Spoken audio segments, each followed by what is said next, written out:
Good afternoon, everyone. So I am coming to you with another live. I thought about doing a video and then posting it, but it didn't seem as authentic as coming live. So I'm just gonna keep downloading it and then reposting it to my Instagram, or if I record it on Instagram, then uploading it on Facebook. And I just got my YouTube channel. I've always had it, but it wasn't being utilized. So I just changed the name to, of course, Red Pill Evolution.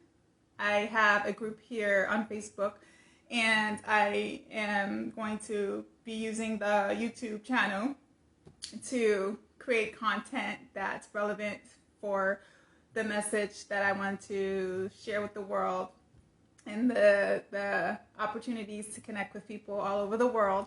As you know, I am a globetrotter. I have been trotting the globe since finishing undergrad, and I've been to over 15 countries, many of which I have worked, studied. On a few of them I've gone to visit relatives, but I wouldn't say I've ever traveled anywhere just for a vacation. There's been a few times where I would be in transit and would stay a few days to check out a country simply because I was passing through.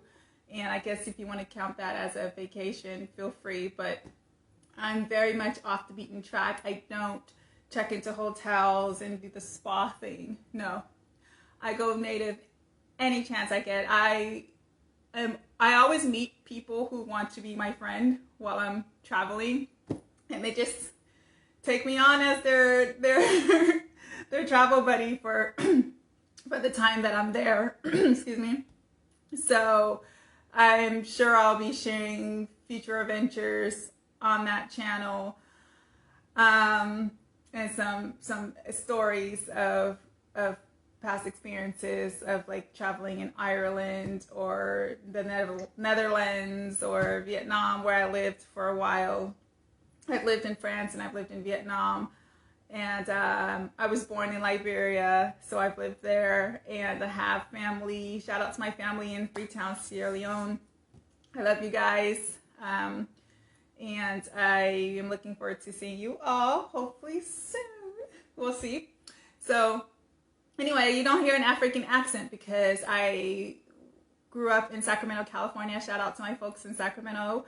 And I moved to Los Angeles, where I'm currently based, to go to UCLA. Yeah, I studied at UCLA International Development. I started off with economics and wasn't really impressed with the econometrics course that was thrown upon us.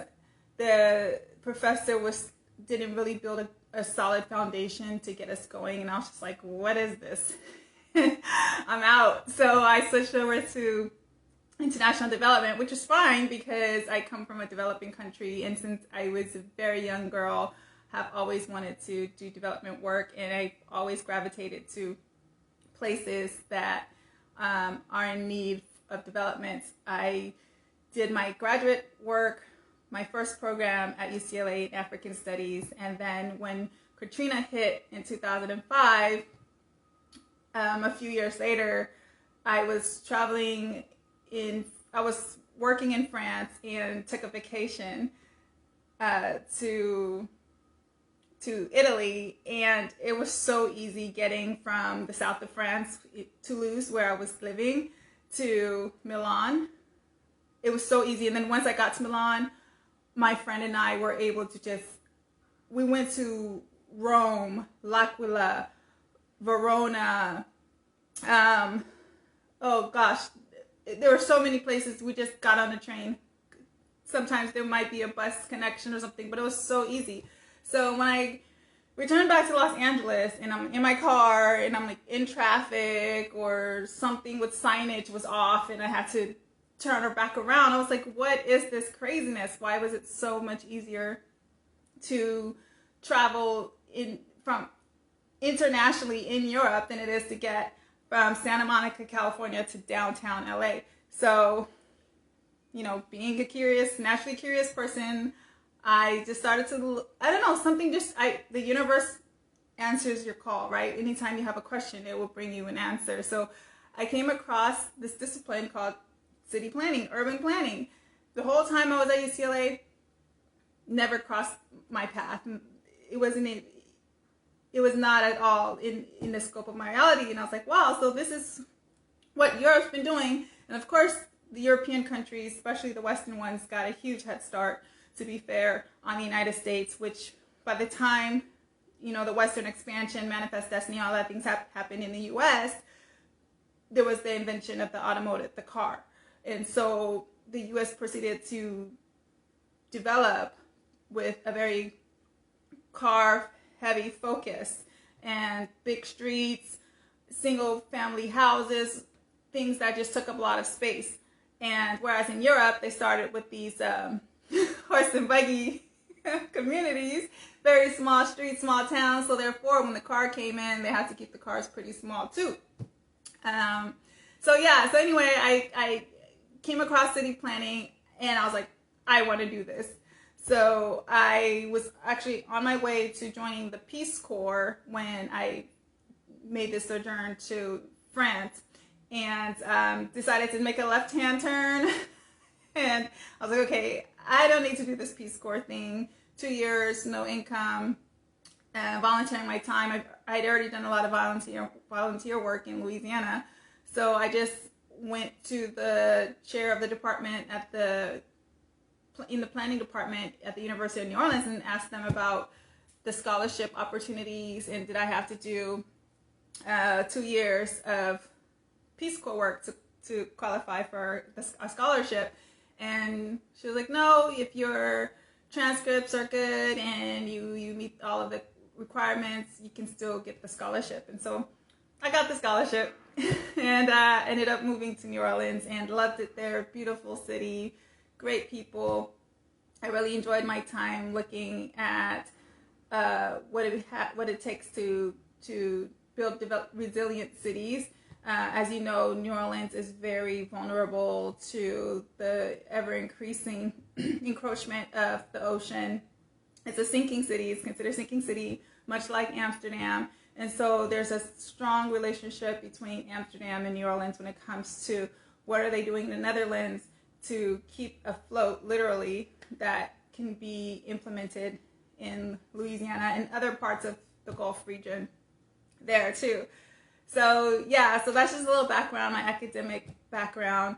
Another chunk of my background on the professional side comes from education. So I have always been an educator. I've always, since finishing my first graduate program, I would support myself financially with teaching.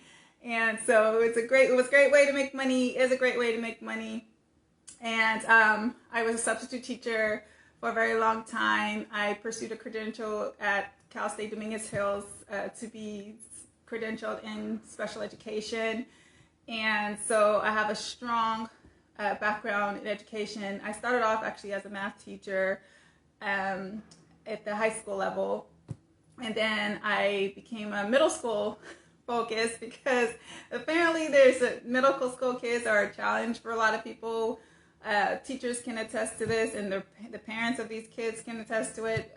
But for me, high school and middle school, I wasn't too much older than the high school kids I started teaching when I first got going. And so I don't know, there's just something that I have that makes it manageable. I'm a great manager when it comes to getting things done in large groups. And so I would have a class of 60 PE students, or I'd have a class of 40 high school students. And the older I got, the younger the kids got, and I found myself sometimes in the class with like 20 kindergartners, 25 first graders, so on and so forth.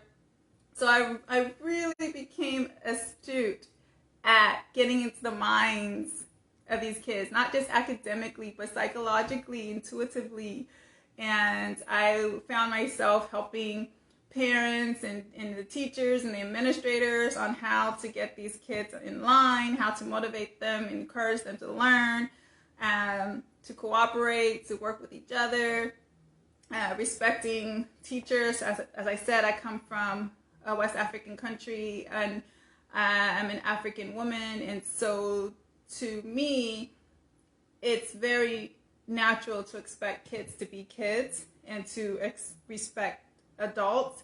And then at the same time, the American side of me, with the American father that I had, who was so diplomatic and always allowed me to have a voice and to be a leader for my own self, I was able to integrate those two philosophies on education and bring it together. And so now I am inspired to continue to do that on a different platform that is YouTube. Hello. So Red Pill Evolution is not just about working with children and just education, and it's a plethora of things, a variety of things that is a mosaic of my life, whether it's urban planning in foreign countries, or it's looking at education with children, or if it's astrology, which when I looked at my astrology chart, my birth chart, I got a clear picture of how it is that I'm able to do what I do and why it is I do what I do, right? So astrology, it has been very insightful and empowering and liberating for me, and I am going to continue to move forward with that. So I have a YouTube channel that is going to be committed to astrology. It's called Astrology, but Red Pill Evolution runs the gambit. So anything I want to talk about, anything I want to explore, whether it's current news, event, a book I'm reading, anything like that, I will put it on that channel. So there's no holds barred when it comes to that. So I'll end it here, and then I'm going to come back with what it is I want to cover for today. Okay, so my name again is Saïdia. I go by Astrology when I'm talking about astrology. Globetrotter 5K is all encompassing, and I will see you in the next one.